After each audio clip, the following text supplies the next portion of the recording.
তো কাঁচের প্লেটগুলো বার করলে হয়ে যাবে। এই মালতী, তোকে বলেছি আমার মেয়েটাকে দেখতে আসবো, ওর একটু গিয়ে ঘরে সাজা, আর তুই সেটা না করে ওই আত্মীয়তা দেবো বলে মিষ্টিগুলো এনে রেখেছি ফ্রিজে, ওর থেকে খেয়ে নিচ্ছিস। এই বেরো আগে বাড়ি থেকে। আমাকে অপমান করে, আমাকে এই রাস্তা দিয়েই আসবে মা ছেলে। দাঁড়ান দাঁড়ান দাঁড়ান, মেয়ে দেখতে যাচ্ছেন তো এই বাড়িতে?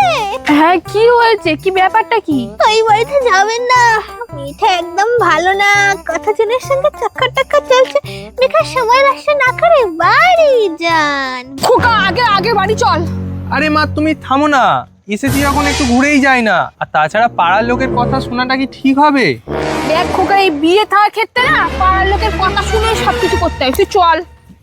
আমাকে অপমান করেছিল, আমাকে ব্যাস নিয়ে একদম ভেঙে দিয়েছি।